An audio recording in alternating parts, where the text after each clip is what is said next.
My name is Anna Chuang Lopez. I wanted to say thank you so much for coming to the ADU 101 to learn about not only your partners in building, but also title. How is it held in title and what does title do? And of course, mainly, how do you finance it? So we're going to give you an unbiased view of it. And today's lunch is being sponsored by Mary West Credit Union, who I work for. I'm a business development with them. But overall, thank you, guys. I know. You guys are not clapping for me. It's for the food. I get it. We're good. But, really we're here because I don't know, have you heard all about the ADU rage? Raise your hand. If I see one more post, one more information about ADU, and what does it really come down to? Well, the city of San Jose and every city I talk to, it's about affordable housing. And also how important it is to even make or raise money, or people who want to downsize, but they don't want to leave their home in Cupertino they've had for 20 years, right? What do they do with that? We have investor who says, hey, I rather get an ADU than buy and flip a house because it's easier or faster and so on. And I can get a better cash flow. So there's so much like mentions and really highlight on ADU. This is why it's really important for SCORE to highlight this area and bring you some of the experts to really give you information. So I hope today you're going to get some great information. And we're so excited to actually have the city of San Jose here. How many people have ever been on the city of San Jose's website for ADU Alley? Raise your hand. So if you haven't, I just want to let you know, if you ever Google which or who is the best city that does ADU, you'll see an A+ rating for the city of San Jose. Two reasons. One is they vet a lot. And I'm talking, if I remember correctly, I'm sure Maria from City of San Jose is going to remind us, but there was at least over 20 vetted builders and contractors. Do you know why that is so important? Have you guys heard of the news where people were taking money and they left it and there was no recourse? Well, the city of San Jose wanted to make sure that they vetted and also pre-approved some plans for a faster service, and they're going to talk more about that. But it's just important to know if the city vets them, you know that they have credibility. So I'm so comfortable to know that. But in regards to ADU Alley, it has one of the best checklists I've ever seen, and just information for you to share with your clients or yourself or your family members. So without any further ado, I'm going to introduce you to Maria, and I'm going to really not pronounce her name correctly, so please don't mind me. So it's Maria Arteaga Carrasco. I don't know if I did that well, but however, Maria has been with the city for 20 years. And she's been in the planning department for 9. So of all people who can really speak on what the city's process and what they're looking for and how to make it easier for every client that walks through the door for you, is where Maria comes in. So please welcome Maria to the stage. Thanks, Maria, for coming. If I can just, yep. Oh, this one. Oh, here. Let me, oh, this cup. Oh, this one? Yeah. Oh, it's red. Just Testing. Yeah. Okay. Thank you, everybody. Super excited to be here. Anna did mention my last name is correct. It's Arteaga, but a lot of people always say Arteaga. So there is an E and an A. And I have been with the city of San Jose for over 20 years. And in the building department, 9 years next month is my anniversary. So I definitely come with a lot of knowledge. But because we don't have enough time today to go over everything I know, we are just going to quickly go through the very general city of San Jose and then share some helpful tips for professionals. First is, what is an ADU? We commonly know an ADU as an accessory dwelling unit. Some may even refer to it as a backyard home, granny flat, or a studio. An ADU can be in a duplex, multifamily, or single family residential lot. ADU can be attached, detached, or part of a garage conversion, basement conversion, or just conversion of existing house. The ADU does not require owner occupancy. So the benefit to you or someone you know thinking about an ADU or they purchasing a house with an ADU is rental income. A family member can live in it, aging parents can live in it, children that are just graduating from college, because we all know it's so expensive to live in the Bay, can live in it. So it can be an investment opportunity as well. Now, what comes with that is property value goes up, property taxes go up. That is a conversation you definitely want to connect with the county assessor office. And then I always say, be aware, as of last year, PG&E has enforced separate meters for all of our ADUs. It does not matter if it's a garage conversion. It does not matter if it's maybe part garage conversion and you're adding area because you want a larger ADU. It's an ADU. Your cost will dramatically increase, whether it's underground. Can you hear me? Okay. So it doesn't matter what type of ADU. What matters is PG&E is enforcing it. And I always like to add, this is not coming from City of San Jose. It is not part of municipal code. It is not part of the planning building code enforcement. This is strictly coming from PG&E. PG&E follows the California Commission Public Utility Code. The second type of ADU is a junior ADU or a JADU. The junior ADU is a much smaller, so that's probably why we call it a junior. It's 500 square foot maximum. This cannot be located on a duplex or multifamily, so it is strictly in single family residential lots. And it can be part of the existing footprint, meaning in one of the pictures, you can see that possibly it could have been a family room or a master bedroom, and it converts to a junior ADU. Then it can be an attached garage conversion. So it can be, it cannot be detached because again, it has to be within the existing footprint. One thing that's not listed on the slides is those of you or have clients that want to buy a large lot and they want to demo their existing, let's just say it's one story, 1,200 square foot. They want to demo it, they have a large lot, and then want to reconstruct or rebuild to a two-story with a junior ADU. This is the only caveat where you can have a new construction junior ADU. So it's either existing living space or it's completely tearing down the house, rebuilding with the JADU as an option. And then the bonus is PG&E cannot enforce meters on junior ADUs. There is a deed restriction for owner to occupy. So unlike ADUs where an owner does not have to occupy the ADU, and you can use it for rental income or again, family members, the junior ADU is more restricted by the state. So there is a deed restriction that the owner has to occupy the junior ADU. If it's, maybe you've outgrown your home and you want to live in a junior ADU, you can still rent your main house. So you can still get some rental income. It's just not going to come from the junior ADU. It'll come from the main house. The third type of ADU is a tiny home on wheels. Now, this is the most streamlined and most affordable type of ADU, and you might ask why. Why? Because ADU and JADUs require development service partners to review. These development partners are fire, public works, building, and planning. A tiny home on wheel is only plan checked by the planning department. And what the planner is looking at is making sure that on that site plan, it is complying with zoning requirements. On the building department side of it, it's just a subtrade permit.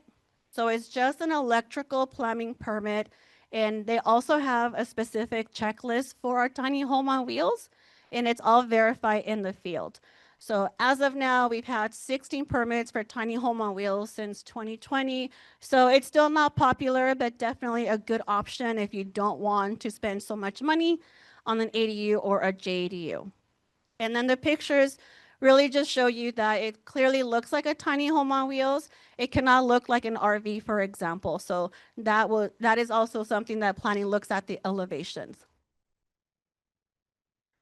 And then our pre-approved ADU program, we have over 30 pre-approved vendors, over 40 master file options ranging from 330 something square feet up to the maximum ADU of 1,200. We have issued so far 70 permits of site specific, and we're hoping that San Jose as the lead launching this program in 2019, we're already up ahead than the state. The state just recently approved the AB 1332 last year, requiring all cities to have pre-approved ADU programs. So not only is City of San Jose leading the pre-approved ADU program, we also have ADU Ally, which I'm here to connect you to the right people. And then we're running a little out of time, so I'm just going to quickly go through the next slides. This is just our ADU dashboard. We do track and monitor our ADU permits. You can also check by council district if you're interested to know how many ADUs are in a specific council district. This is just showing a general idea of so far the highest percentages are 500 square foot ADUs or JDUs, because remember it's up to 500. And the most popular ones tend to be over 700 square foot ADUs. This is the general target date for our permitting from beginning to end. So typically there is a 30-state requirement for us to deem application as complete or incomplete. So it's 30 business days from starting the project, uploading the files, and a staff pre-screening. Then once it's in plan review, that's when we route the project. There's a 4-week target date. And if there are any comments, we call that a resubmittal because you're responding to comments. There's a 2 weeks. And then the good thing is, on average, it is taking 3 cycles of review to get approved your ADU permit.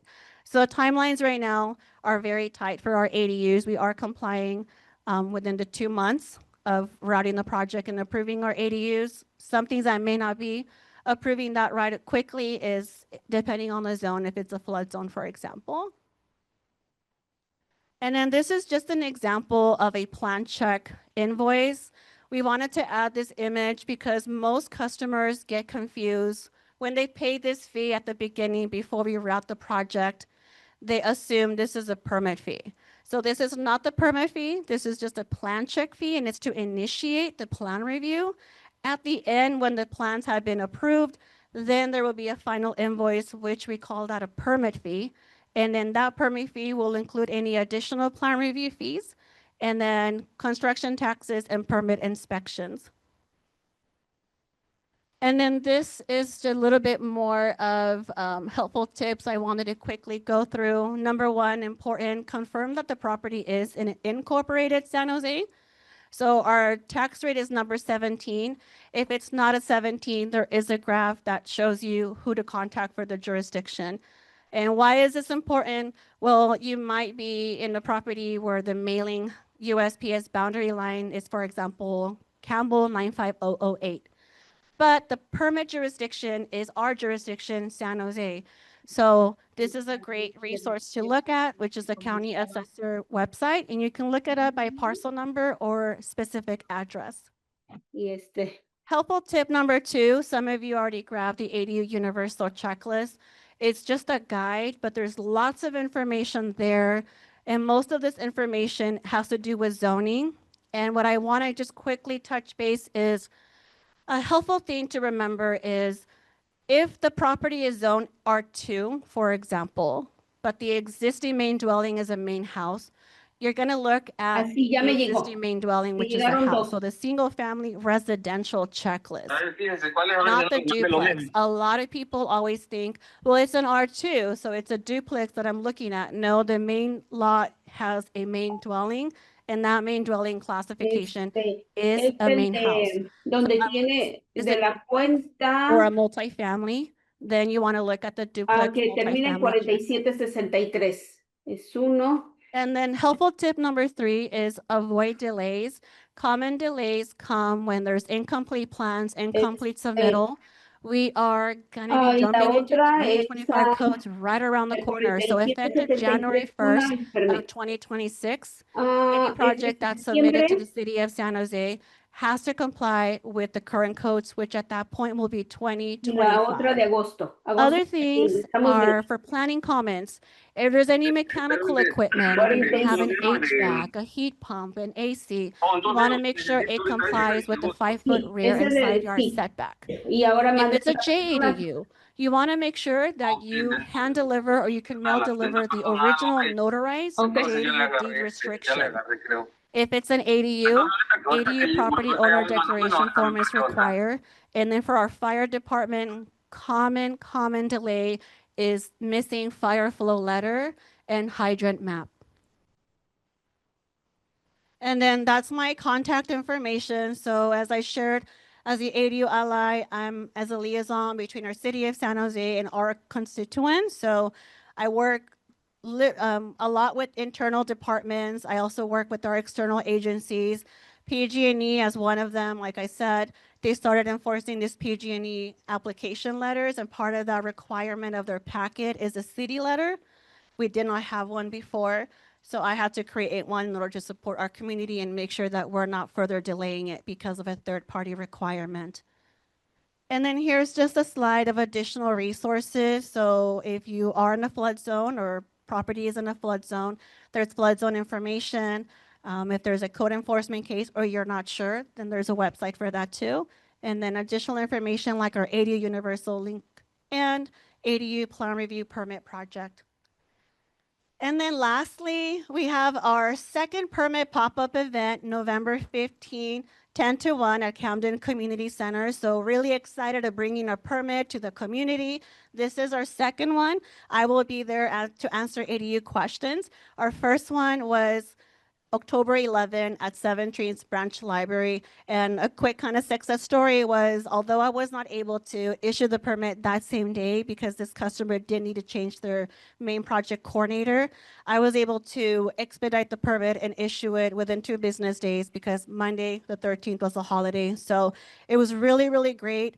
This person had their building permit application. We always have applications just in case, because the other thing we are there for is if you have a simple water heater permit, we're there to issue the permit. So just keep in mind, this is only for City of San Jose. So happy to be part of that. Happy to be part of that movement and the ADU ally in our City of San Jose and representing them in that capacity. And I hope to see you there. Thank you. We'll open for some questions. So please let me. All right, I saw you, Larry. Let's get some questions. We'll go Larry over here and over here. I live in the county area, and there's an old garage in back. So I was thinking of converting it to an ADU. How does that fit into county and converting a garage? And yeah, and it's got electricity now, obviously, but I would put in an air conditioner, and it doesn't have setback. It's only, old. It's 1937 was put in there. So it's right up against the fence. Can you hear me? Okay, great. First time using this. One thing is, unfortunately, every jurisdiction has their own requirements for permitting, or even if it's something like a setback question. So if you're in the unincorporated, we will call that County of Santa Clara, then you want to reach out to the County of Santa Clara and find out what their requirements are to legalize it or permit it or convert it to an ADU. Yeah, I wish we could represent everyone.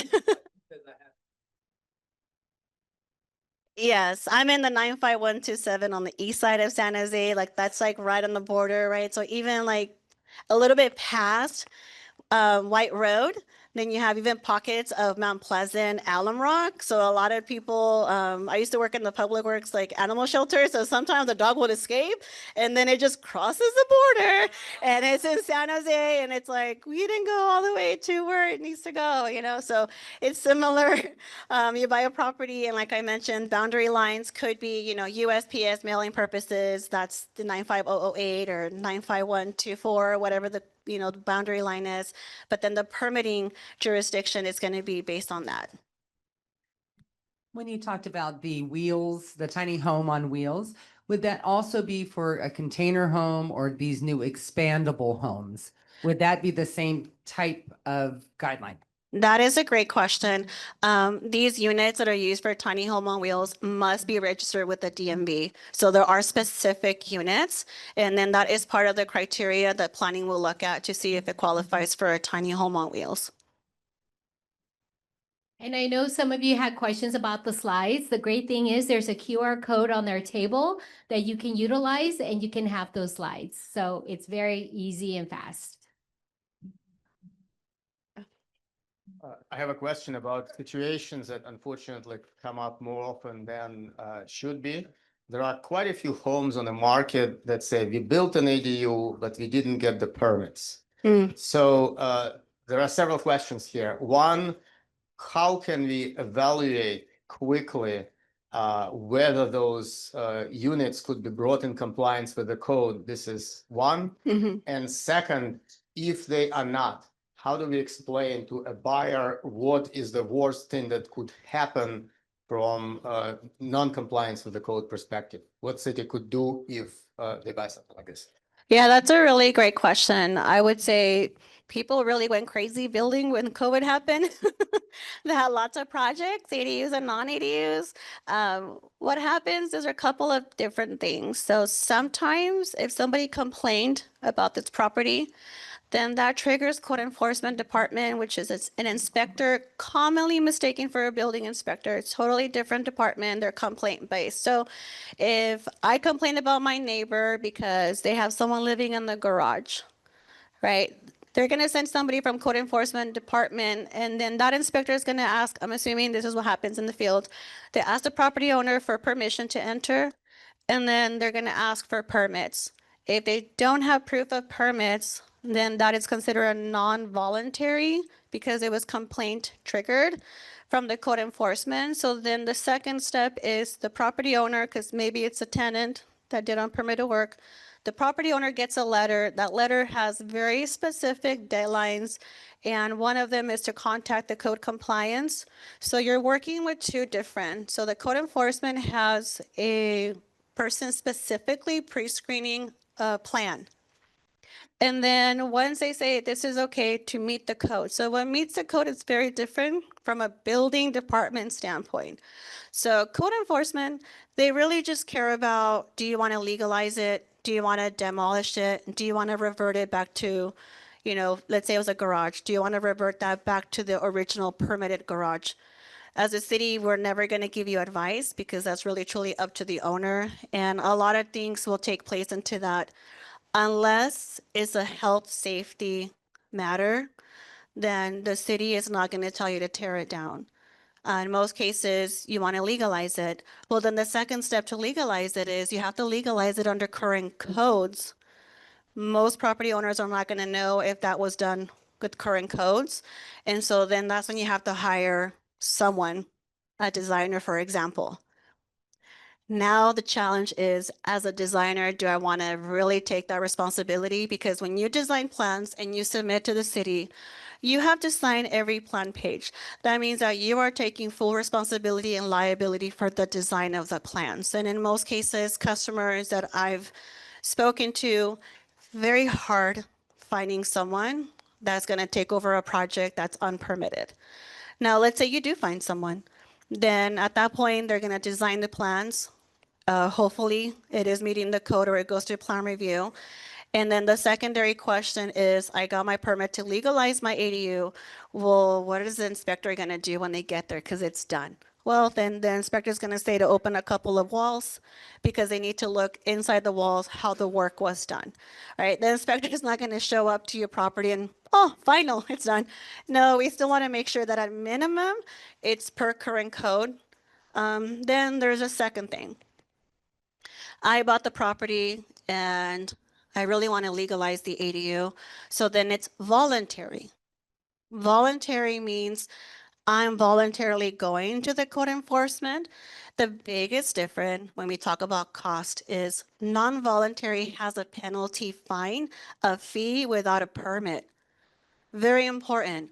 So if the ADU inspection cost me $2,000, that means the penalty fine is double. That's $4,000. I'm paying $4,000 because I bought a property, I inherited a property that has unpermitted work, and I chose to legalize it.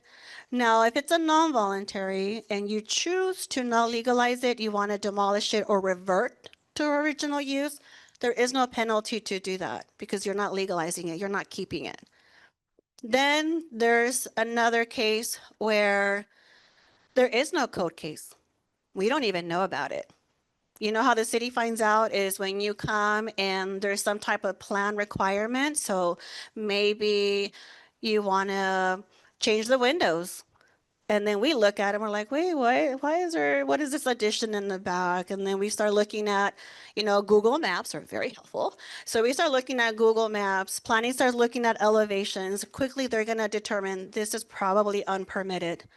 So then there's going back again to you want to legalize it or not legalize it, hire someone, and hopefully you can find someone that's going to help you through that.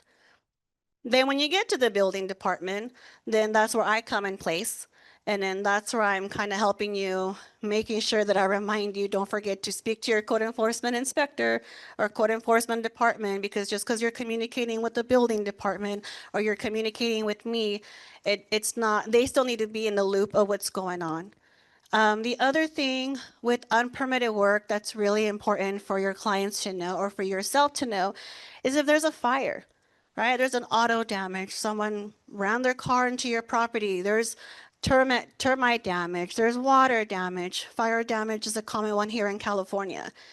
If that area of work is not permitted, it's not insured. That's a cost that most of us don't think about. It's so expensive to buy property in San Jose that some people maybe just say, I just want to buy a home. It's an American dream. I deal with the stuff that maybe looks unpermitted. And then in some areas, you really don't know if it's permitted. It looks good to you, right? Lipstick on a pig, we commonly hear. It looks good unless something, faulty happens. So there's different code cases, unpermitted work, but yeah, definitely not an easy answer, but it is important as we are experiencing a lot of that too. The biggest question is whether there is a health and safety issue. Mhm. If there is, you would ask to tear it down. Could you just summarize the maximum penalties if there is no health and safety violation? Yeah, that would be a great question for code enforcement department. I don't know what that penalty fine is. There is a new assembly bill. My goodness, cannot remember on the top of my head, but there's one that it's an ADU amnesty. And this one, we're still working on creating some type of checklist because part of that requirement is that the jurisdictions have to have a checklist for the ADU amnesty. Now, there's some fees that are supposed to be waived, like impact fees, but City of San Jose, we're working toward the its and bits of it. Impact fees, I didn't mention through the presentation, but basically, if you decide in a 750 square foot ADU or above, then it triggers parkland fees. Parkland fees depend on the park zone. So it can be anywhere from almost $2,000 to over $4,000 just on the park fee. And then the other impact fee is school district. So you can live in a property that's San Jose Unified. Great, it's just one school district. Or you can live maybe like where I live and it's two. There's Alum Rock Union Elementary School District and then there's Eastside Union High School District. So we're still working toward the kinks of that, but that is a new ADU amnesty that talks about health and safety. And it also talks about third-party reviewers. We're going to have one last question. And I will be here till the end in case your question doesn't get answered or you were too shy to ask. I just wanted to clarify what you just said. So that trigger for those extra fees or impact fees is over 500 square feet? 750 square feet. Over 750. 500 square feet is if you're adding to your main house. That's a great question. So, because I kind of tailored it to ADU, so you can submit to the city essentially one set of plans with multiple scope of work. So if you are adding like a 500 square foot or more addition to your house and you're doing an ADU, then the school fee will be for the main house because it's over 500, but the number to remember for the ADUs is 750. So guess what? Most people do 749. Common. Thank you, everyone. Thank you, Maria. That was so great. Thank you, thank you. I got you. All right, so we're gonna go ahead, lunch is here because it was delayed. So what we're gonna do is we're gonna break for about 5 minutes. If you can grab some lunch, come back. We have two of our builders here to talk about their very unique ADU projects. And then we have Stuart Title that's gonna talk about the entitlement part of it. And then the last part is financing. So please grab your lunch. Let's give 5 minutes. Thank you.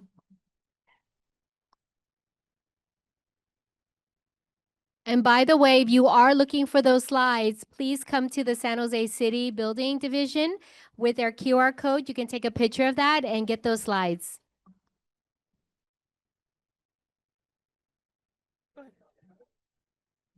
Hi, everyone. Just for time's sake, I know you still are getting lunch. So I'm going to go ahead. Please continue to get lunch, but if we can get seated so we can get the next presenter up, that'd be great. We want to get you guys out here in a timely and fed at the same time. So.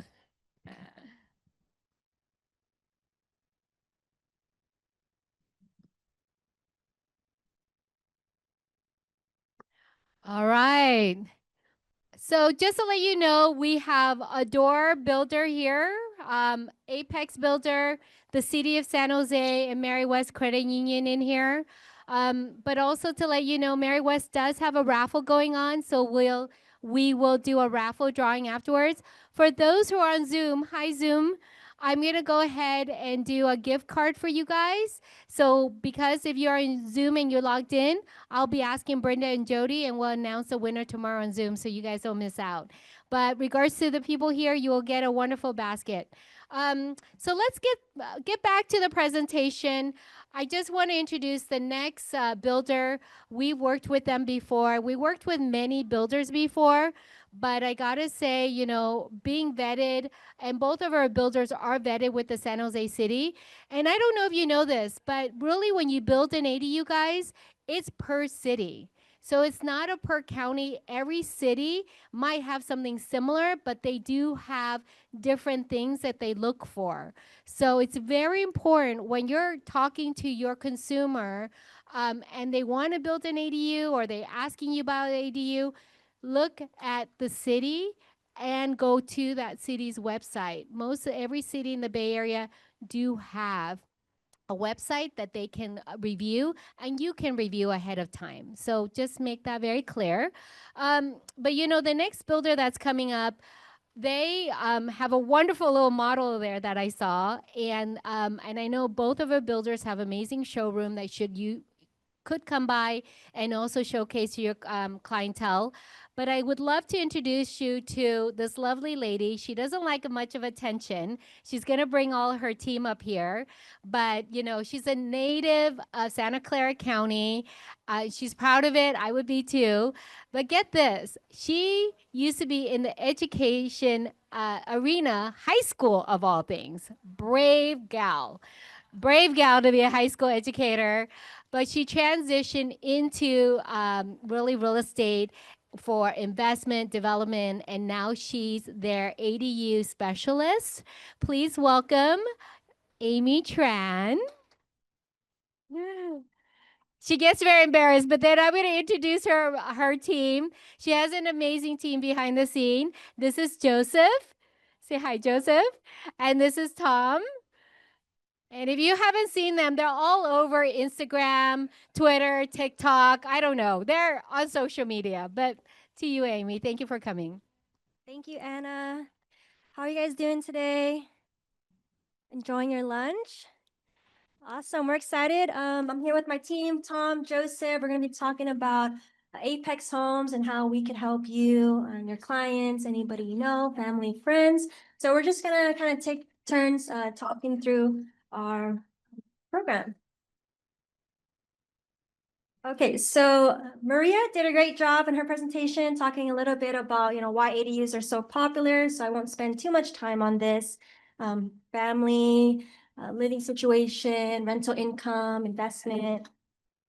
We have pre-approved ADUs in over 7 different cities. We need to update this list, but Cupertino, Mountain View, San Jose, Gilroy, Antioch, Saratoga, Sunnyvale. So we can get the permits pretty quickly, working with the city planners. So Apex Homes, Joseph, you want to talk a little bit about our process from design to construction? Of course. Hello, everyone. So our process pretty much it's very simple and like very fast. So we go from design phase to full construction. We can go from like 7 months, including everything. So for example, like after signing a contract, we takes a month, or like less than a month, maybe depends on project. So it takes a month for the design team to design it. And after that design, we send it to the city. Usually take less than 3 months to get it approved. Once you get approved, since we have everyone in-house, we are very fast on construction. So we do stick build and then we finish every construction in like less than 2.5 months. Sorry, can you? Yeah, better now? No, thank you, thank you. Yeah, any questions? So I can add a few things. So let's talk about ADUs and the potential and you as realtors, how can you present ADUs to your clients? Most of us are realtors here, right? Everyone's a realtor. A realtor, very cool. How many times have you got asked, can I fit an ADU on this lot? Have you ever got asked that? Yeah, maybe once or twice. How would you respond to that? How would you respond to that? Check with permitting. Let me get back to you. And I think so. Yeah, it depends on the city. Yeah, so now you can have a way to actually respond faster. So Amy has a really quick way she can show you. It's kind of hard. We don't have a computer, but you just basically measure the opening. Measure the opening on Google Maps to see if it's 20 wide or 30 wide on Google Maps. We have a lot of videos on our YouTube and Instagram. If we can show you example. It's kind of hard right now, but Google Maps, just measure that opening in the backyard. And what are some of the the backyard. So from the end of the house to the fence, you can measure on Google Maps. Yeah, so 20 by 30 is a decent size. You can fit most 1 or 2 bedroom. Most people only want 1 or 2 bedroom, right? Some people want big ADUs for big families, or they have a big lot, but then it costs more. So the most common high demand ADUs, the 2 bedroom, 2 bath. Yeah, or the 1 bedroom, 1 bath. They just want it for their parents, their kids, for the most part.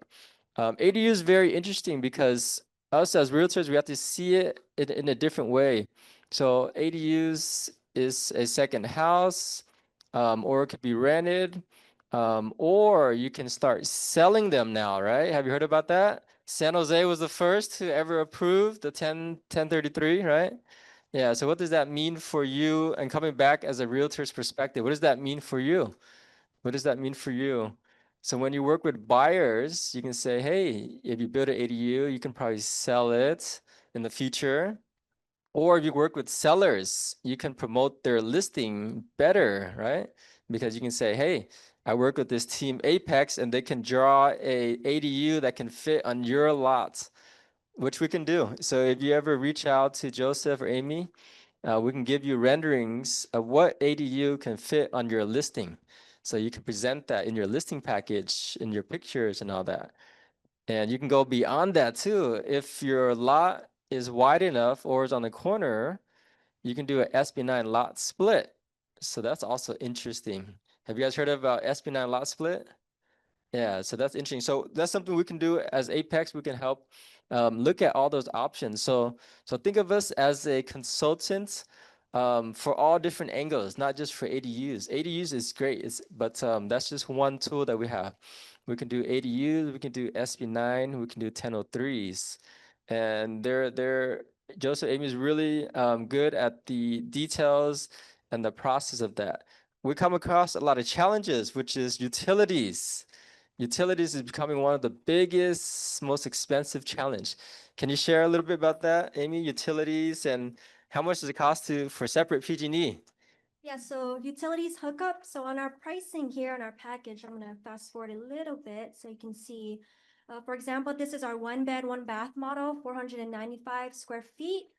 This includes everything from our designs that we already created. We have an in-house architect team. Our office is in Cupertino. I would love to invite all of you to come and see our team, meet them.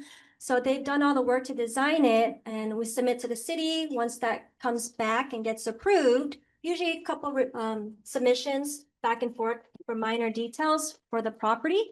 We can go ahead and start construction. From foundation all the way to the roof is included. The utilities that Tom just mentioned for the sewer and the water and the electric connection, it varies site by site depending on the area, the slope, how long it is. So that can range from 20 to maybe $35,000 depending on the property.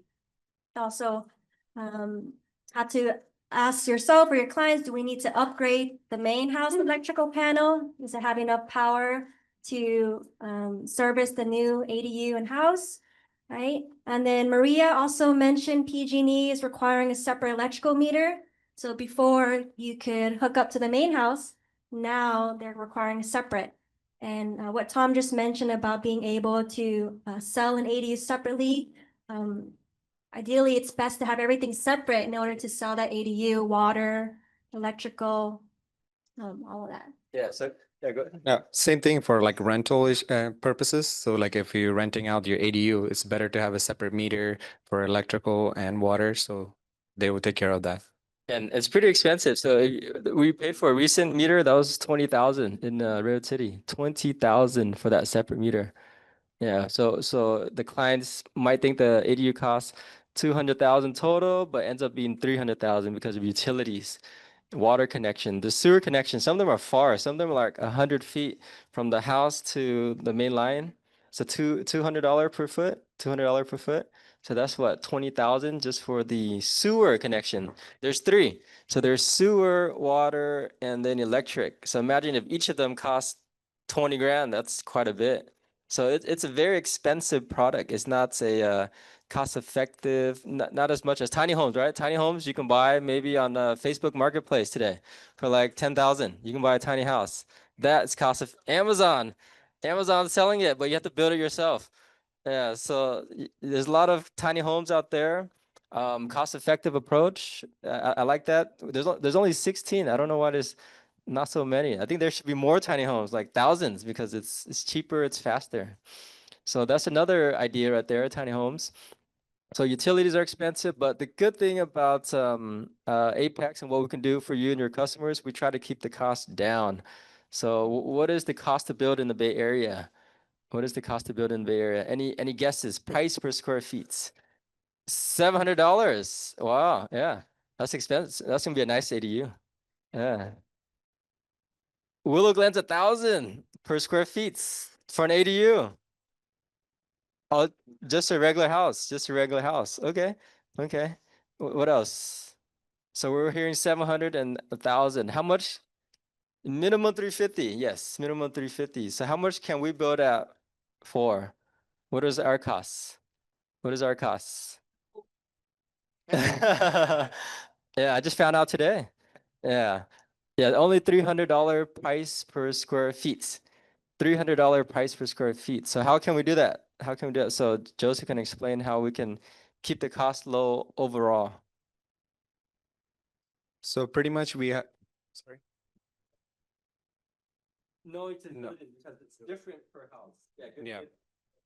So pretty much we have architect, designers, and materials also in-house as well too. So that way we can have a control on the cost as well. So that's why we are much cheaper than like any other company. Cross space. So if you want to raise the foundation, usually like 15K-ish, 15K-ish, depending on the size and liquefaction. And sometimes you need like different type of foundation. What do you call it? If it's in a flood piers, you need piers if it's in a flood zone. Yeah. So let's say 15K. Yeah, everything in construction is like 15, 20K. So if you ask me how much is a bathroom remodel, 15, 20K. How much is a paint job? 15, 20K.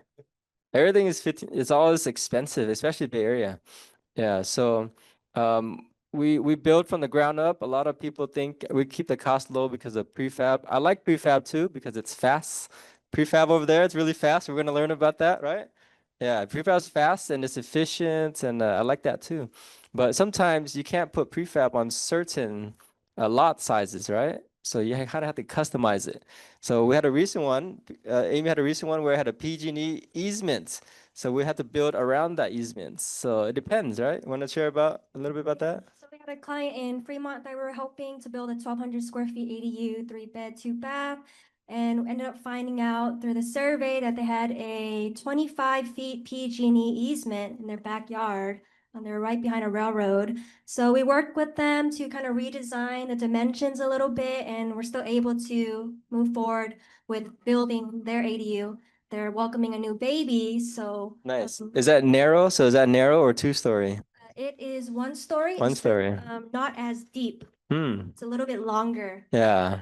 side to side. Okay. Very cool. They get a good exercise walking back and forth. Yeah, longer house. Yeah, so there's a lot of ways to customize your ADU, and we try to keep the costs about the same, right? Still keep around 300-ish because we want to be competitive. Why do we want to be competitive? Is because we want to build more housing units. That's our ultimate goal, to build more housing units, starter homes. That's our number one goal, to build a lot of starter homes. We're building 18 townhouses at a time. We're building 4 houses on the small lots. So we mainly build houses, and ADUs is like our passion to build more and more units. Yeah. Feel free to ask questions. This is good. How's the lunch? Yeah, yeah. Do we have financing? Now we do. Now we have financing with Mary West. Yeah, we're gonna learn about that. Yeah, financing with Mary West. Everyone gets 1% off today, right? No promises, no guarantees. Any questions, guys? I'm gonna run the mic to you so the Zoom folks can hear us. Can you tell us a little bit about some of the projects that you have done recently, either ADU or multi-unit in this area? Yeah, I like that question because we had this one client, multi-unit, which it kind of surprised me. She bought this multi-unit with little extra piece of land, and then we're gonna fit 2 ADUs, right? So Amy can share about that. We're gonna fit 2 1-bedroom, 1-bath ADUs on this tiny little island of land that came with the multi-unit. So that was really cool. Nikki, yeah, Nikki can fit 2 ADUs. That's a great investment. So Tom's talking about Nikki. She's a client that we're trying to work with right now, but we actually have another project that we're already working on during construction. So it's in San Jose. They had a main house in the front, really deep lot. I think it's about 8,000 square feet. And we are almost done with the 2-bed, 2-bath ADU in the back, 749 square feet. But the fun part is in the middle, we're gonna build a 2-story duplex. So 2 stories side by side. And in the end, how many units will they have? They'll have 4. So that detached ADU in the back, the duplex in the middle, and then the main house in the front. How much can each rent for? San Jose, that one can rent for at least 2,800 for the 2-bed, 2-bath one. The duplex, it's a 3-bed, 2-bath, so I would think at least 3,000, depending on furnishes and things like that. 12,000 a month. It's not bad, right? That's like an income. 12,000 a month. And then how much would that financing cost? Mary West?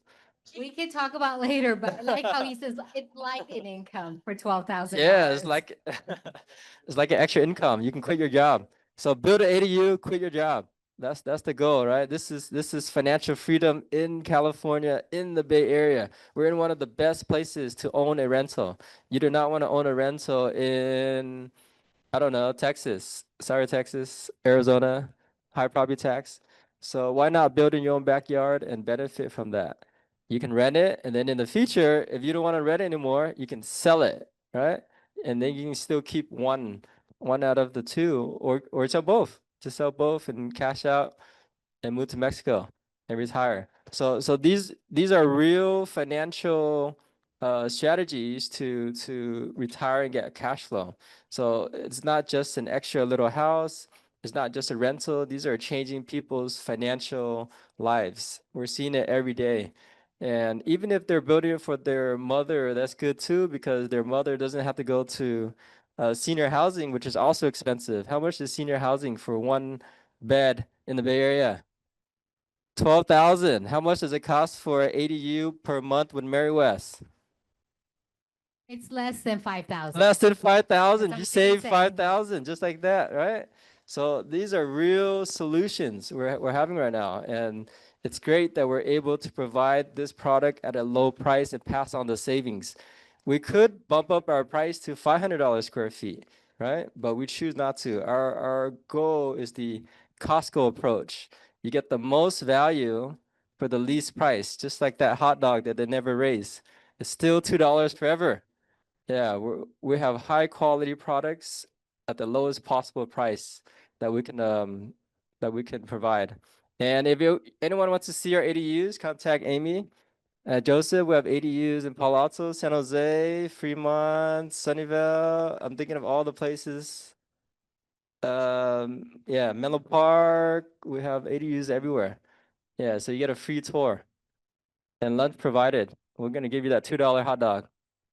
So feel free to come visit. I don't know if our time's up, but okay, our time's up. That's perfect. Come visit us.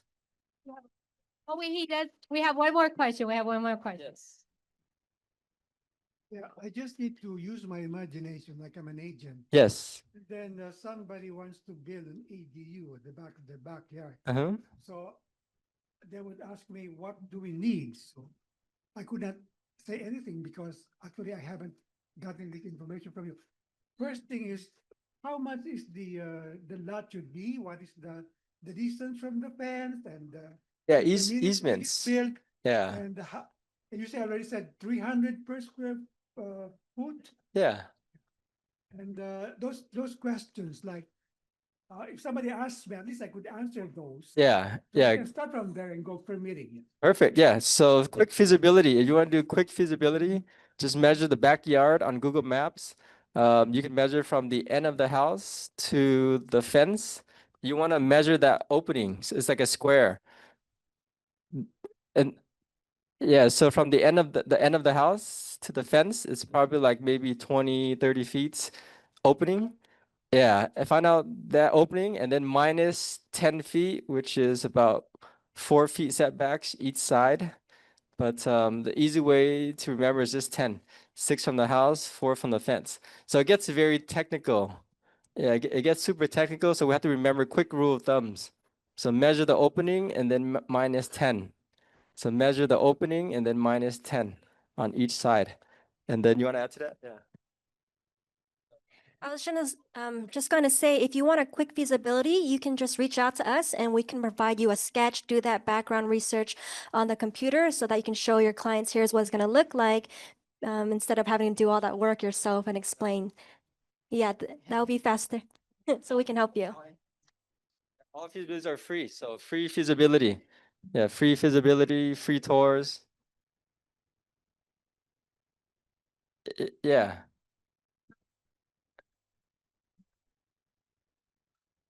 Okay, yeah.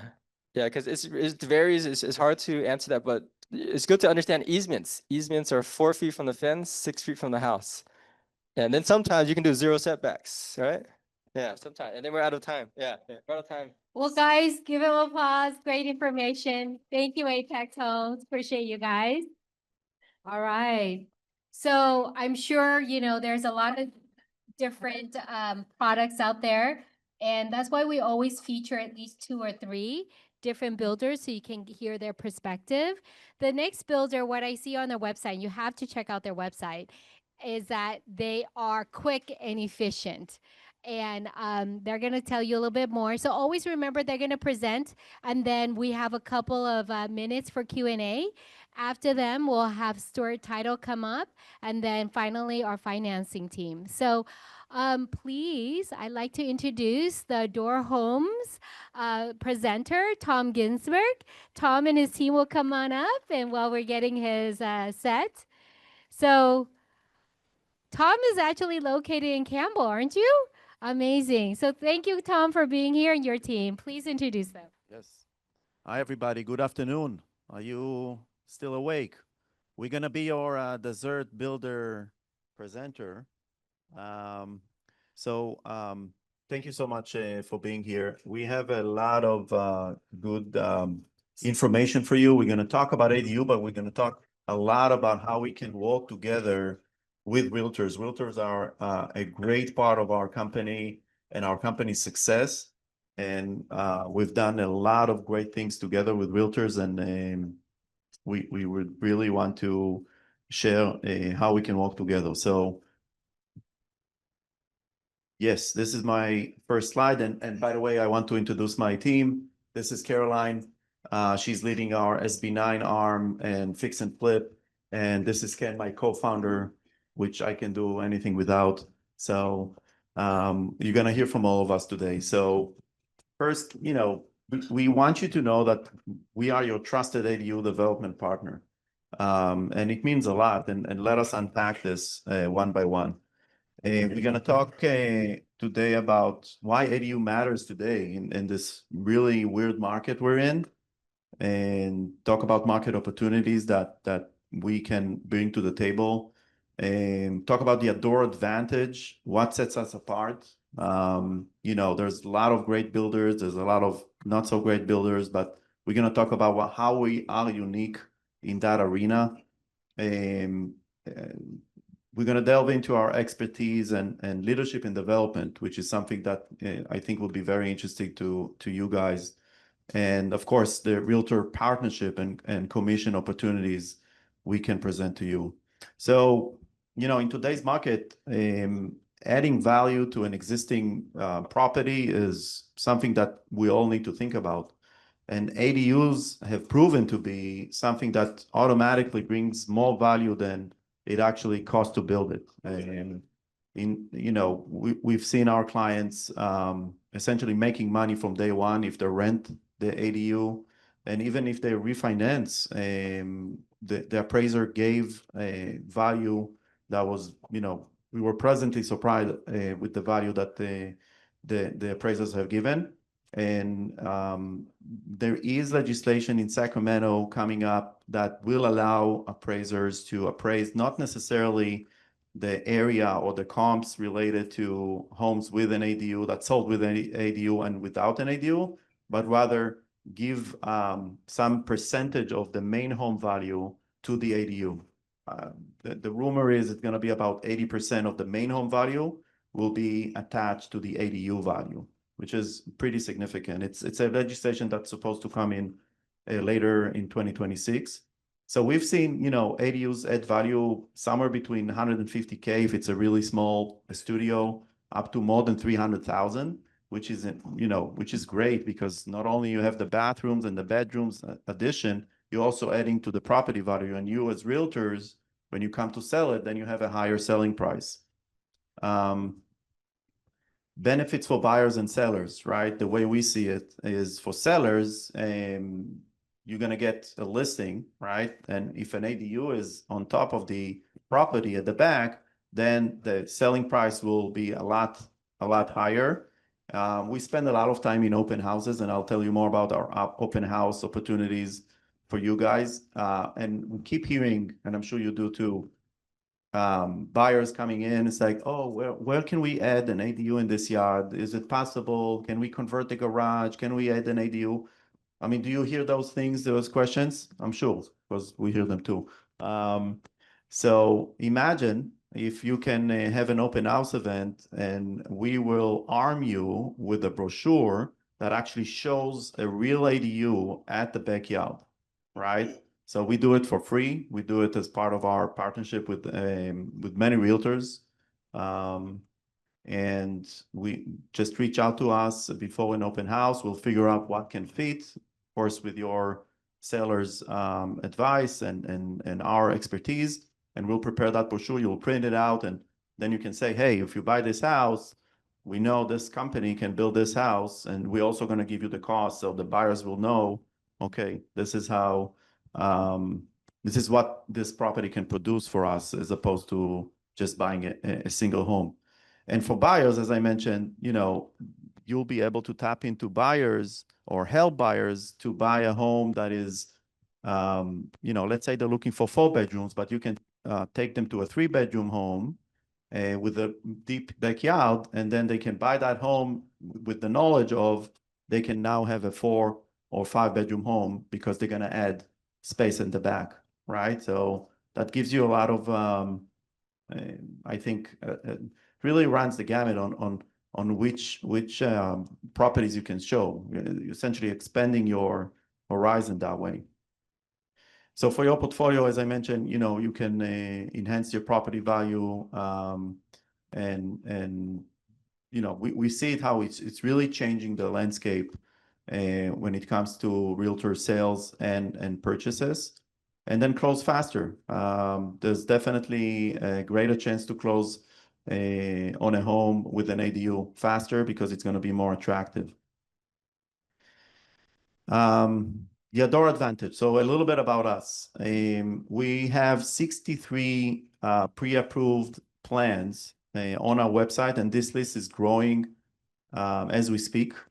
I say pre-approved because our models are pre-approved by the HCD.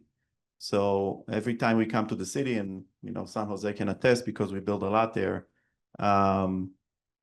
there's no need for the city to review the home itself, because it's already approved by the state. They only look at the site-specific elements, like the foundation and the utility trenching, which we help them figure out as part of the plans. Another thing we do, and that we'll talk later, is SB9. You guys hear about SB9, the lot splits. So we were the first company to actually complete a successful SB9 lot split in Santa Clara County. We were their guinea pigs, and they still treat us that way until today, and we're working on it. But no, we're very close with the county because we were really the first. We agreed to learn about this together, and that's how we did it. And we have a happy client that now we're developing I think he's going to build like 4 new homes on the newly created lots. Detached. We only do detached ADUs. We don't do garage conversions. We don't do JADUs. We're specialists in detached, meaning we bring a brand new home. It's a new construction from the factory, and we build it on site. In addition, we also build on site, as just traditional construction. If your clients want a bespoke design that they design themselves, or it's not feasible to crane a home to the backyard. So we have both capabilities, prefab and on-site. From the investment standpoint, which we want to talk about with you guys, is the fix and flip, right? We have a program that provides realtors with 3 times the commission, and Caroline will talk about it in a second. We talk about realistic timelines. One of our strengths is processes and procedures, and we know how to get an ADU approved. We know we can finish a project from A to Z in 10 to 12 months. We try to do it sooner, but this is realistic, right? San Jose is here. I see you nodding because you know us, we know you, and that's the reality. We try to make it as fast as we can, but look, the cities are, I don't want to say overwhelmed, but they have a lot going on. Everybody wants to do an ADU, where we see the data. It's, by far the number 1 type of application nowadays going on in cities, San Jose and all the other cities. And then, kitchen remodels and all the other stuff we used to see back in the day. So now it's like number 1 ADUs, and, by far below that is the other stuff. So they have dedicated teams, and we with San Jose, we have a dedicated team, with Monica leading that only reviews our plans, because they know us so well, and we build dozens of homes there. But that's just San Jose. We build across the Bay Area. And the track record, right? We have built dozens of homes across the Bay Area, very happy clients, and that's how That's how we roll, essentially. The SB9 expertise, we do the lot splitting, and that helps building up to 4 residential units. And Caroline will talk about it in a second. And we know how to navigate the zoning codes because not every lot is eligible for SB9 lot split. But if you get in touch with us, we will let you know what is possible, how many units you can fit, and help you navigate this with your client essentially to help them essentially get cash for a part of land that they're probably not using, but somebody else can develop and sell. Yes, so maybe Caroline talk. Oh, it's mine. Okay. So SB9 benefits for realtors. We're gonna help you unlock property values. You can essentially, knowing your clients and clients' lots, think about those clients of yours that have big lots that maybe they're not using a portion of it and they would like to, take some of that part of the land and sell it as part of the land, and we will sort of take it from there. Of course, the clients will not pay for anything. We will do the entire process for them. And it's really a win-win situation for all parties involved. We essentially help creating more units. We know how to maximize every lot. And the innovative expertise we brought or developed throughout the years helps us really get an SB9 project approved very quickly.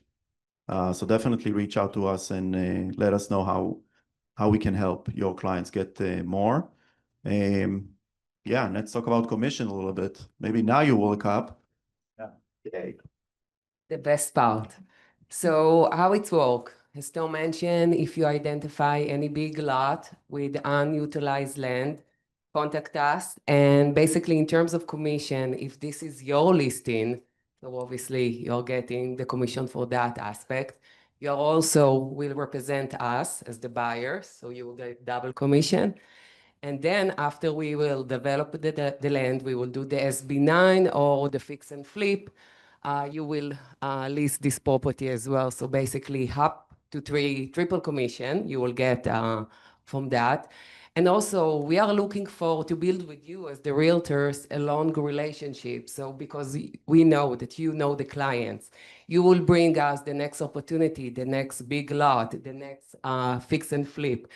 So this is the triple time commission. And in terms of, benefits for you as well, minimal effort at your end. We are doing everything. We are taking care of everything. We are handle the development. We have a proven track in San Jose, and we will increase the volume of your business. And that's it. Thank you.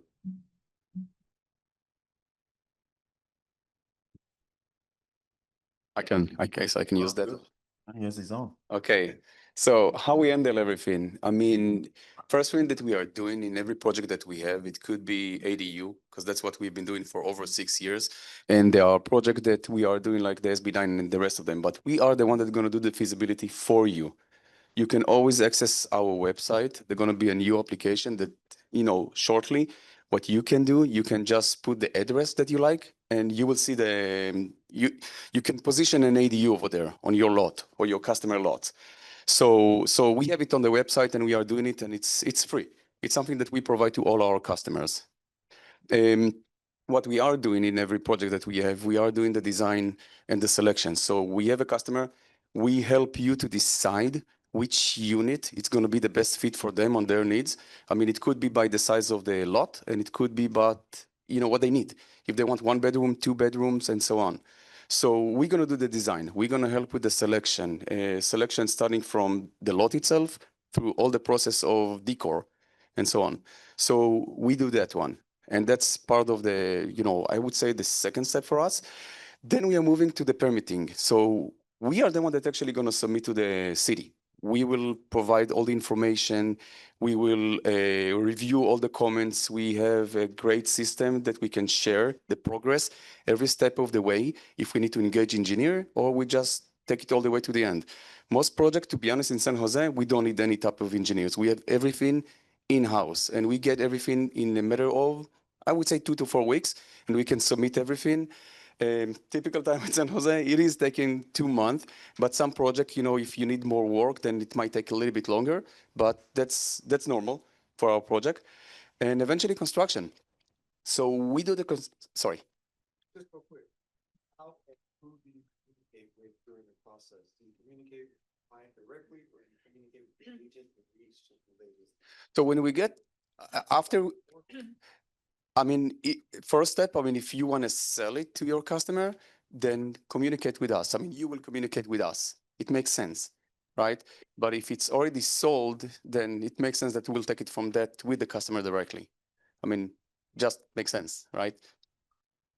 But anyway, going back to the construction aspect, construction, it's something that we take care of everything. Our experience from the moment that we got the permit up to the point that we have a unit in the lot and done, completed, it's 3 months. I mean, we do the foundation at the same time we build the home in the factory and we get the project done in a matter of 3 months with permitting, approving, inspection, everything. So we are saying that it takes between 12 to 12 months because we're going on the safe side, but we are doing it most of the time way faster. I mean, we have a lot of projects that took 6 months, but on the other hand, we had projects that took 12 months. So we're trying to be transparent as much as possible, but that's a reasonable time. Anything else you think I need to add over here in regards to that one? Yeah, I mean, just, you know, the process they refer to us and then, okay. Okay, another exciting slide. Let's talk about our referral program. This program has been very successful for us and for you guys. Let's talk about ADU referrals. If you bring us one of your clients or someone you know that end up going and building an ADU with us, we provide you with a referral bonus of $8,000, which is has been very attractive for many realtors we work with. And we invite you, all of you guys, to join. There's a process where you tell us, you know, you fill up a form, you give us the address and the name so we know it came from you. And then we talk to with you or you're in the background with your client and help them essentially find the model they want. And if it all goes well, there's a win-win. Also, the client gets a benefit because you brought them. They'll get some free upgrades just to honor you as, you know, someone who helped them. So it's really a win-win. Another way to cooperate with us is the fix and flip. What Caroline talked about, the triple commissions, right? Bring us those distressed lots, bring us those hoarder homes. We love those. We take them, we beautify them. We do whatever, you know, with your help, assessing what will sell well in that specific neighborhood. And we turn them into essentially a lucrative investment for you as well, because why triple? You get why triple, right? So it's you represent the seller because you brought that opportunity to us off market. We are the buyer, so buyer seller, and then you list the home once we are done. So this is a 3 times opportunity to make a commission, and again, realtors love it, and I think sellers love it too, because some homes are just not fit for the market. You just can't show them. I mean, we've been to homes. Yeah, I'm still taking showers. SB9 projects. We talked, you know, Caroline mentioned that, really exciting new field. I encourage you to really think hard about those big lots. I mean, we look for them as well, but if you bring them to us, again, it's a really big adventure to help develop those lots, split them, and then sell them. And we give you the full support, as I mentioned. You know, even in your next open house, reach out. We'll prepare something, a nice brochure you'll show over there on the countertop at the kitchen of your listing, and of course the other stuff that we can do together with you.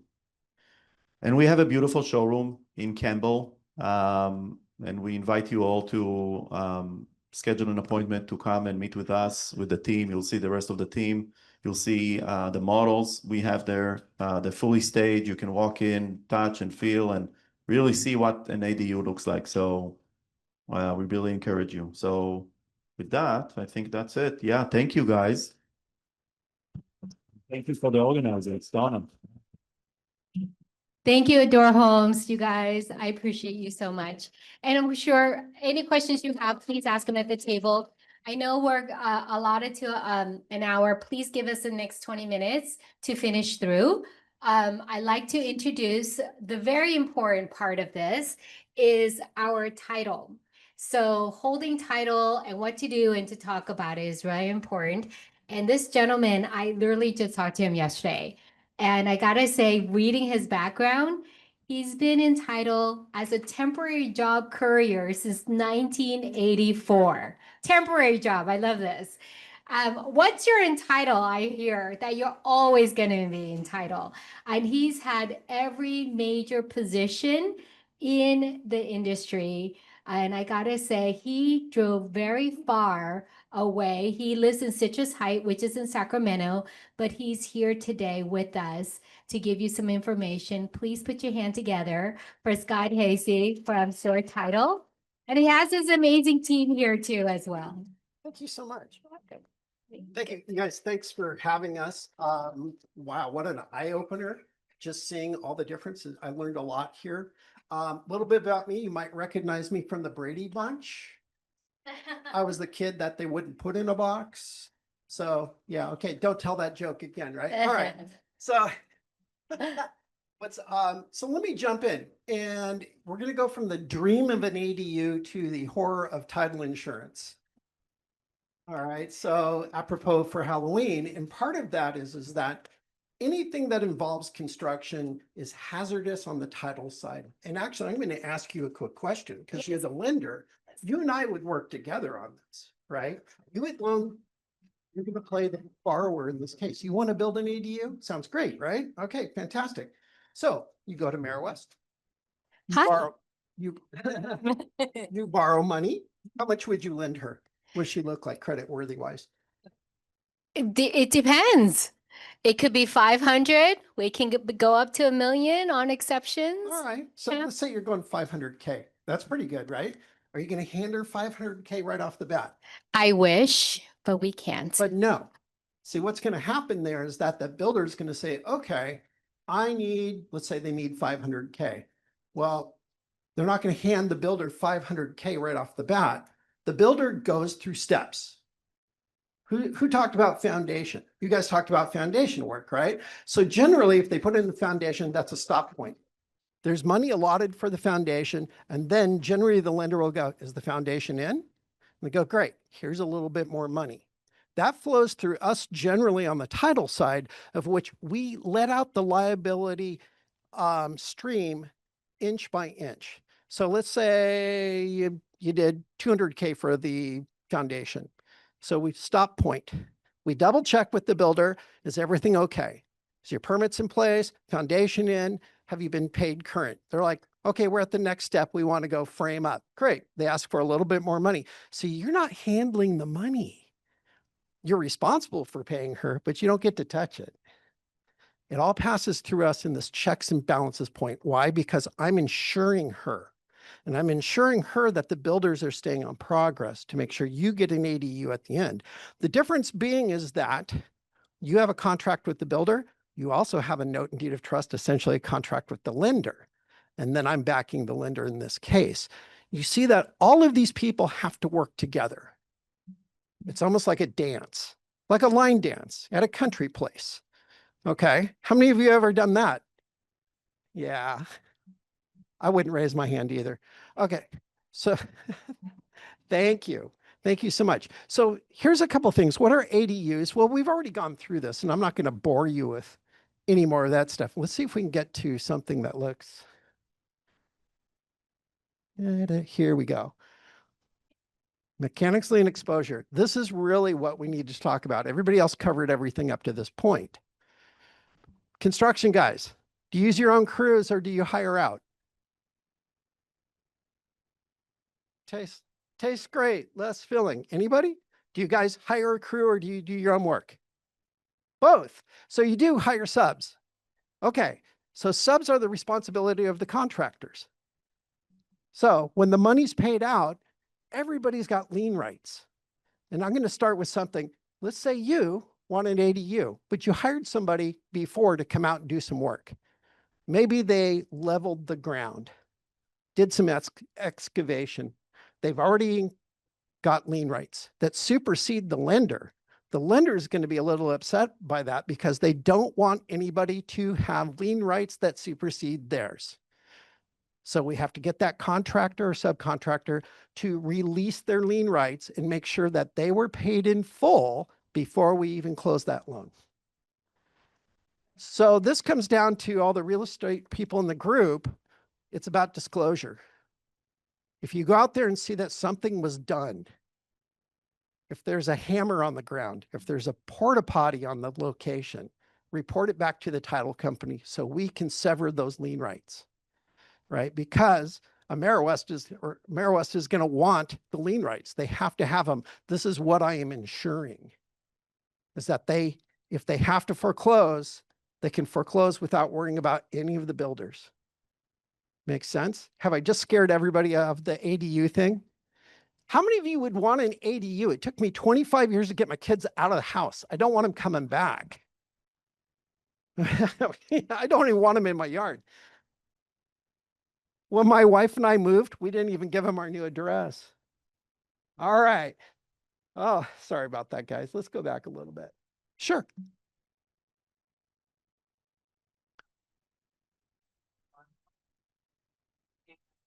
They are not meeting the requirement. Is there going to be a red tag file? Is there going to be a red tag file for that you are going to have to work for title to clear? That's a great question. So code enforcement is kind of even another thing here, right? But if they record a violation, we'll pick it up. All right. And then we'll show it on the preliminary report. All of you know what that is. All of you in real estate, please read the prelim, right? Don't rely on your escrow officer to read it front to back. Read the prelim.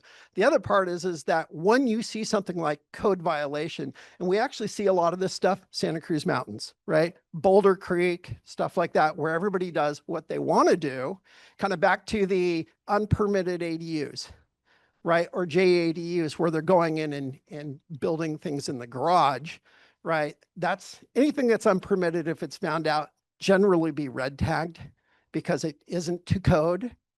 So when we run into that, then of course, can you buy a property that's been red tagged?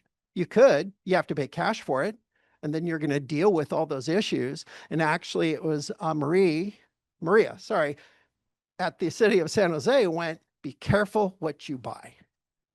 Buyer beware. Right? I'm going to go subject to this. Okay. It's disclosed to you that it wasn't permitted. You're like, that's okay until it's not. And then you inherit that mess. All right. So we disclose what we know. If it's off record, we can't really tell you about it because we do not know that.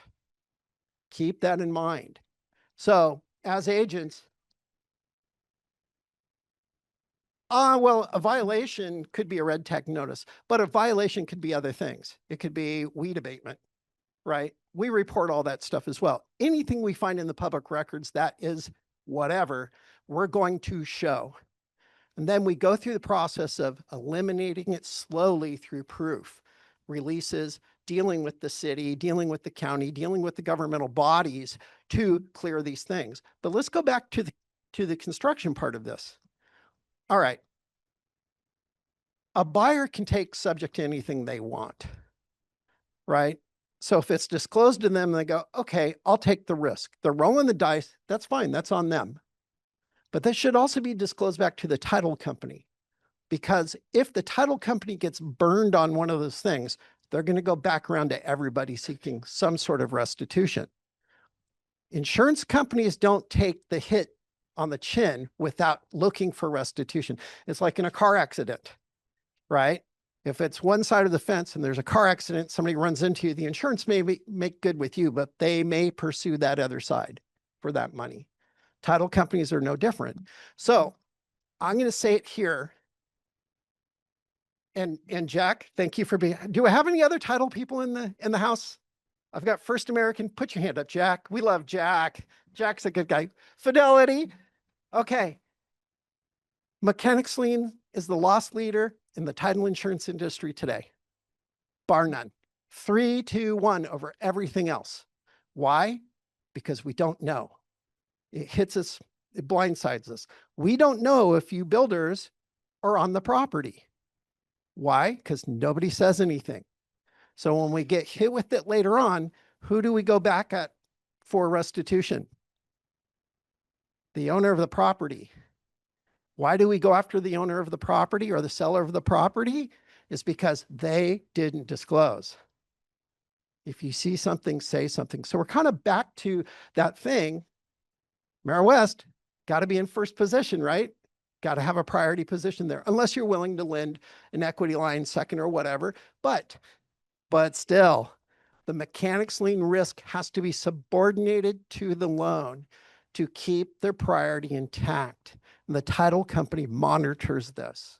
So we may look at the builders and say, will you give us an unconditional lien waiver? Or the subs? Will they surrender that?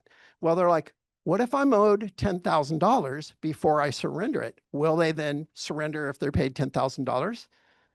Do you have $10,000 to pay them? These are things we have to watch out for. I told you I was going to turn the ADU dream into a title nightmare for you guys. We came into it. You'll never, you know what? You're going to watch The Exorcist and go, that's nothing compared to title insurance. Yes. Paid for his ADU and it has been a year and nothing has been done. So how does a title company help once that? He doesn't do financing. Yeah. So Okay. So did he just, I'm gonna use the builders back here. For example, did he have like one of these guys build it for him and he paid cash? Oh, how then it's been a year. started. Yeah. Okay. So is it gonna get a loan?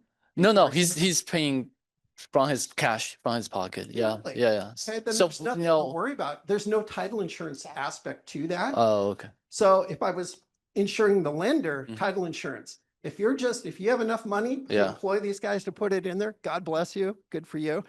But there is no risk then, right? It's a contract between you, the owner, and the builders of the ADUs, which is fine. But the moment you interject a lender into this, title insurance is involved, and title insurance wants to monitor this step by step by step.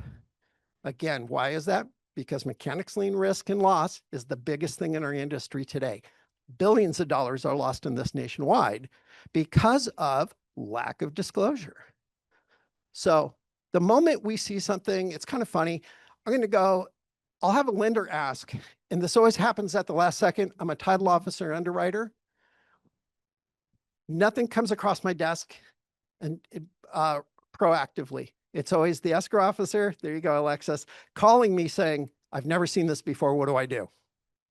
And I read the instructions, and the moment I see a certain endorsement in there, maybe it's a CLTA 122 or an Alta 33, these mean nothing to you guys, but that's the trigger point for me to know this is a construction loan. Because the lender is asking for mechanics lien coverage specifically, triggers me to then go, okay, guess what I need from the borrower? I need her financial statement. I need to know that she can cover the aspect of this building process. All right, so we get this a lot in construction from the ground up or property flipping, right? So it's no different for the title company in ADU, JADD, ADU, any of that is exactly the same. It's formulaic for us. But how do we cure it? Communicate, over communicate. So we do those things. I would love to work with you, because if ADUs are the thing, which they are, and it's going to get bigger and bigger and bigger, and God, it's still beyond me why anybody would want people living in their backyard, let alone their children or grandchildren, right?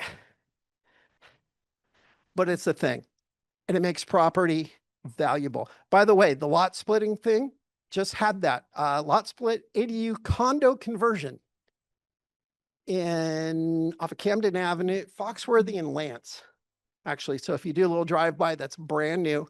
The builder went in, built a home, built an ADU, put it on a condo plan, parcel map, and just did this last week. What was interesting is that they only knew a little bit about what they're doing, and there was some mistakes. And what was interesting about it is that if you create a condo, you have what? Oh, I just heard every answer there, which was correct. CCNRs, HOA, right? Common area. Well, you've got the main home and the ADU, and you've got a common area all around it. I did ask the question, who's managing the HOA? Uh-oh. I said, are the two owners going to do that? Builder said, yes. I said, have you disclosed that to these people who are buying it? I have to disclose it? Yes, you do.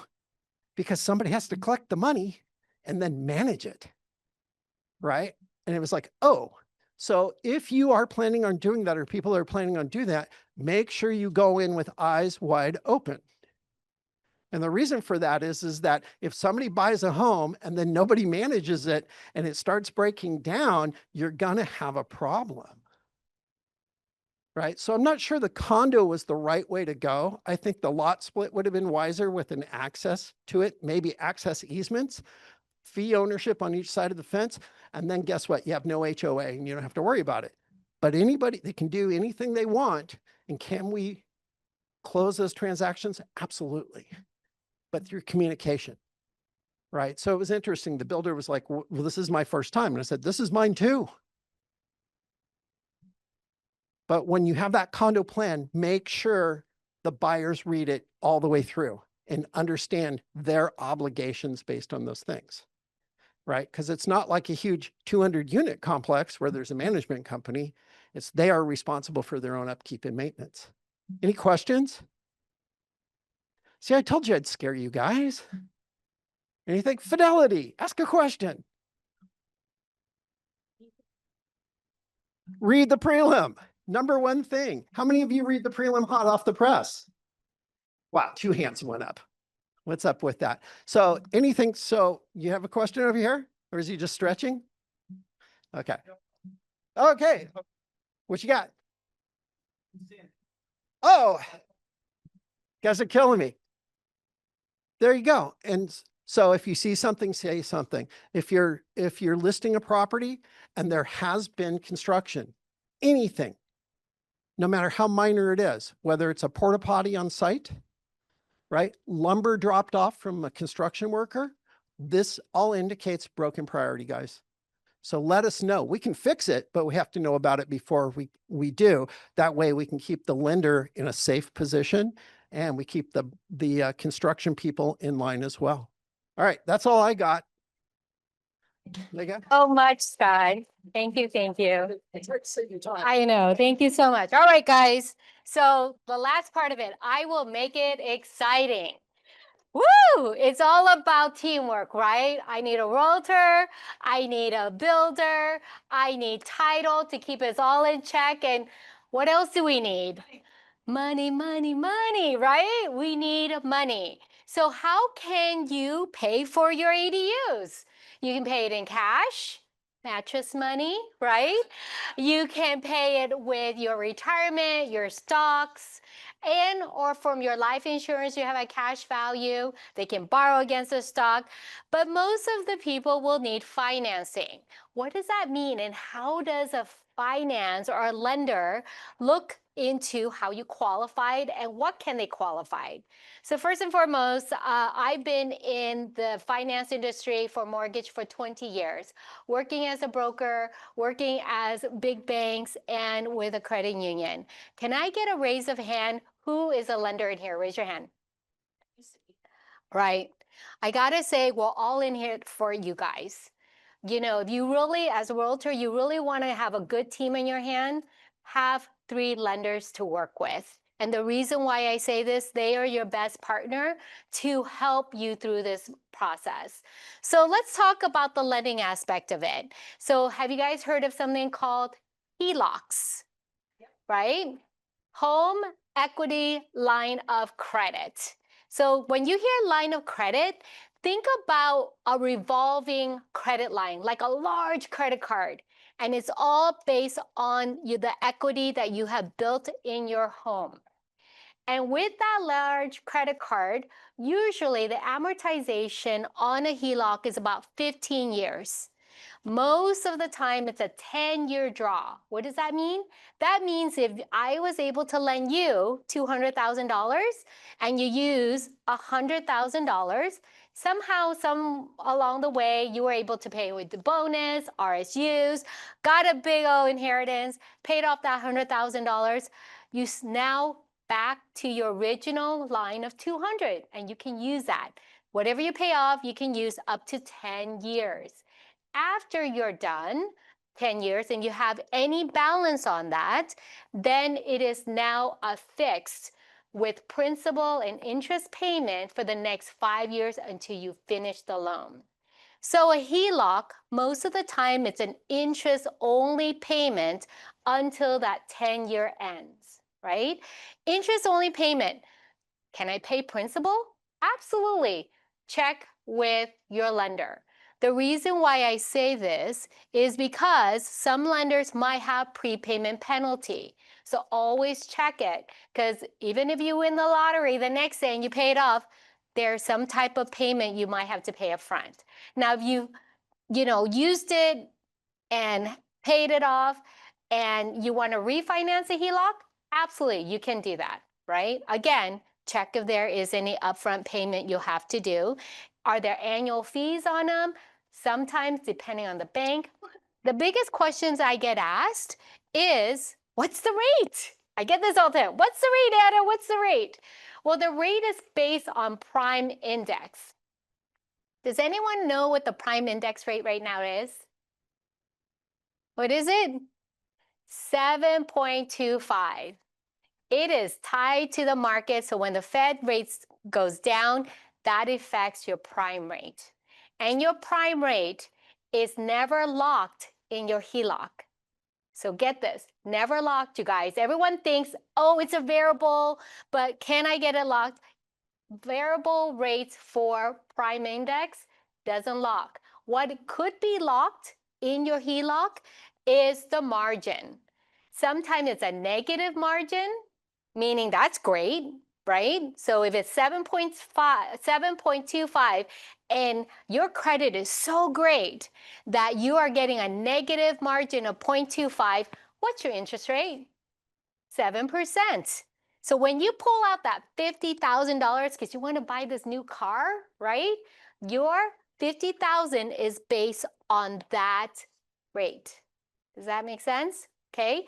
And then you thought, oh my gosh, I have tuition bills for my kids. I'm going to use my HELOC to get an education loan for my kids or get an education for them. And I'm going to pull out $100,000. And if you do that, if the HELOC or the prime rate is lower now, it's going to be lower or higher of a prime rate annual margin. Okay, so always know that margin is what's locked. For your consumer, if they're talking to you, just ask them, what's your margin? Because most of our consumers don't understand that. They're looking at the main rate, just like a mortgage, and it's not. Okay, so that's the essence of a HELOC. Can they get it? Absolutely. Can they use it for anything? Absolutely. Now, I get this question in regards to, hey, if I use a HELOC, can I get a tax benefit because it has to do with my house? Not necessarily. Depends on, tell them to talk to their CPA and accountant. Depends on what they use that equity for. Buying a car, buying, anything else that's other than attaching and improving your house, maybe not. But have them talk to their CPA. So that's a HELOC. Any questions on HELOC? Yes. So I've seen a lot of HELOCs in my 30-something years of doing this. Normally, they're a 10-year draw and a 20-year payback. So you're saying now the HELOCs that are out are a 10-year draw and a 5-year payback? It depends. And I love to say this depends because per bank, it will tell you, or per lender, would be 15 or 20 years. So in our case is our 15-year, but interest only is accounted for that. But it is. But can you refi it before you set that fix? Absolutely, absolutely. Great question. All right. Any other question about HELOC? No? We're going to move on to HE loans. Anyone knows what a HE loan is? It's not a strongman loan, okay? It's a home equity loan. It is a fixed rate. Unlike a HELOC, it's a variable. A HE loan is fixed, and it's not tied to the prime. It's really tied to technically a second mortgage. And you can have fixed of 10 years, 15 years, 20 years. In some cases, you might see a 25, right? It's a fixed, and it's principal and interest payment. Most of the time, talk to the lender. If you pay it off, are there any what? Prepayment penalties, right? Most of your lenders, there isn't any. Usually there isn't an annual fee either because you have a balance. Now, does it have a draw period? Absolutely not. So if you were given a $500,000 HE loan, that money goes directly to you. You use it for whatever you want, and you're paying on that $500,000 immediately. There is no, oh, I only need 50. Nope. That whole amount goes into your bank, and that's you, and you need to pay that up in the term. The lower the term, the amortization, the lower the rates. The longer the term, longer amortization, the higher the rates, okay? So that's the biggest difference. But also, a HELOC can be on a first position or a second position. Most HELOCs don't want to be on the first. I don't know why, but they don't. They like to be on the second. So again, it's based on the lender. Most lenders on a HELOC, they prefer not to be on the first because they are only on a secondary. Okay, so when you talk to a consumer and they're like, okay, I have primary residence, can I get a HELOC? Absolutely. Can I get it on a HE loan? Absolutely. How about a second home and a second a vacation home? Absolutely, you can get that. But on an investment, what do you think? Not necessarily. There's only a handful of lenders that will do investment HELOCs or HE loans. And the reason so, it's more risk, right? But have you heard of something called LTV or CLTV? I love our acronyms. It's like, what is it? It's like, LOL. LOL, I thought it was, lots of love until I found out it wasn't. So LTV means loan to value. CLTV is combined loan to value. A HE loan and a HELOC looks as a combined loan to value. So if you have a property that's free and clear and you do not need, a loan and you don't have a loan, but you need a loan, what do you do? What would you get? Would you get a HE loan or a HELOC? It depends. Speaking from a lender, you can also get a cash out refi. Why not? Because a cash out refi, usually the rates are better than your HE loans or HELOCs. But usually there's upfront fees or there's closing fees that they can incorporate in the loan. So as someone that's free and clear, or if you have a high interest rate, right? Then also now talk to your lender about, can you give my clients 3 options to look at? A refi, cash out, a HE loan, or a HELOC. Can you do that? So they can. But going back to investment property, LTVs for investment property, usually about 65% combined loan to value. When we say combined, what does that mean? It means whatever you own on your house. So let's say you have $1 million property, right? You have $500,000 on a loan balance. And if I say that's your primary property and you can loan up to 80% loan to value, from $1 million and 80%, what's that loan to value? How much can you lend? 800, is it not? For 80% loan to value, I can lend you 800, but you have a $500 balance of $500,000 balance of your mortgage. Now I take 500 out of 800. What am I left? 300,000. That's what your HELoan and HELOC we can lend to you. That's what a combined loan to value is, right? So just know that your clients have some choices. Now, because ADU is so huge, there are lenders that are coming out with ADU loans. What makes them special is based on the lender, and they can tell you more. But here's a couple things on the lending side, how we look at your loan. First of all, as Scott was talking about mechanics liens, if you need a loan, we have to see what the risk is, right? The risk for the lender is in three parts. One, do you have equity in your house? Is it nice and clean title, right? Second, your debt to income. Can you afford to pay us back, right? And third is your credit score. Your credit score will determine what margin or rates that you're going to have. At least 70% of it is based on your credit. Can you get a HELoan, a HELOC under 640 credit score? Maybe not. It's not even under 680, right? 680 usually is the minimum, but again, check a lender and they will tell you what that's like. So everything is be partner of your lender.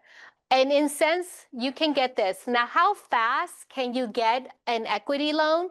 Equity loans can be anywhere from 10 to 30 days. 10 days is the closest, and the fastest. 30 days takes longer, but it also depends on the client that gives the documents to your lender. Without the documents, guys, we can't figure out what the risk is. And can I just warn everybody, when they're ready to get an ADU and they're thinking of building or they're thinking of doing something in the house, and we get a call and we're getting started and they're digging up their front yard. Or they're literally, I'm working on it. I just got the backhoe and started to do things. Any lender that does a HELOC loan cannot lend while you are in construction. Everything holds and stops. Now you got to look for a construction lender or a renovation lender. That's it. We can't touch it because the lender's going to do two things when they do a HELOC. They're going to get an AVM. Technically, it's an automatic evaluation. It's like a drive-by. They're going to take a look at the last 6 months, what's sold and the area, and they're going to give you what those comps going to look like. Then they're also now going to do a drive-by to make sure that house is actually present, right? If it's a higher loan amount, they might even consider doing a full appraisal. So just note that. And depending on the lenders, some of them, all the upfront fees, there isn't any. Not one bit. Unless you close a loan under 36 months, then you might have to pay appraisal and origination fee and what have you. It's stipulated in the conditions and information, right? So just know that. The other part is what if you have an unpermitted additions? Or, unpermitted anything in your house. How does a lender look at that? Do we even lend it to you? Lend money? We could. As long as it's aesthetically pleasing, we can lend you. But what we can't do when we do the appraisal or the AVM or the physical appraisal, we cannot utilize that as your comps, right?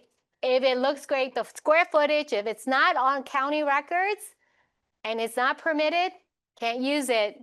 So you might have this fabulous house and it looks great and we can lend, but we cannot lend towards that with comps. So just know that. Biggest rule is, guys, no construction. We get it all the time. There's construction, we're done. We can't do it. They have to finish it through before they get a HELoan or HELOC, right? So now that, any questions on those? The lending and financing side? Easy, right? So, yes. You said you do it on, can't do them on rentals. as well. Yes. So if you wanted to, yeah, not that I'm loud enough. If you wanted to, put an ADU on your rental and it's compliant, that sort of thing. Do you qualify based on DSCR rules? Or are you going to qualify based on debt to income ratios on a standard qualification? Because maybe you're retired and that's where you're building a retirement home. Yeah, I love that question. So the debt to income rule applies mainly to residential. So we're going to apply that because it's a residential. Residential HELOCs and HELoans are only under 4 units. So it is on debt to income. The DSCR or DSR is debt service ratio, and that's more on commercial side. So they will take a look, and depending on the lenders, can you use that income as a part of your qualification? They could, depending on the lender, taking a look at rent roll or when they do an appraisal to see what the rent could be. So yes, we can do that. So the lenders that do have investment, that you can do an investment, just ask them, how do they look at the debt to income? Most of the time, you guys, debt to income, if it's a bank, I do know most bank will end at 45, but depends on other lenders from a brokerage or a credit union, it can go up as high as 55%. So just to know that. So if that's done with the question, I'm going to sort of shamelessly plug my product. I hope you guys don't mind. All right. So the product that Mary West came out with recently is called HomeFast ADU. How is it different? It's actually 2 products into 1. And when we say 2 products into 1, first year, we're going to give you an introduction rate of a fixed 5.99. And the reason we do that on an interest only, because the first year you might be building, you might not be earning income, and you need all that cash flow, right? So the very first year is 5.99% APR. After that, we amortize the full loan to 25 years, and it is now a fixed at 7% principal and interest. And we go up to 90% on primary and 80% on investment, which is very rare. Not everyone does that. Now, again, you're qualifying on debt to income, credit score, as well as equity in your house. I know my flyer says it's up to 500,000, but in some cases, we can go as high as $1 million on it. And as long as you build under 4 units, we can help you with your clients on that way. Now, how fast it can be, it depends on your permit. So this is a little different than your HELOC and your HELoan. We will give you the money and fund you the money to you, not to the builder at all, to you, once you have permits in place and your plans in place. Because we definitely, this is for ADU. This is not, if I take it to go to Jamaica for vacation. Not now, because there's a hurricane going. But overall, it's made for ADU, and we want to see that happening, right? So that's why we're taking the risk on investment, and we're taking a risk on primary and secondary. So the biggest difference is it's a combined interest only, and it's a HELoan, and it is combined value of 80 to 90%. That's huge, so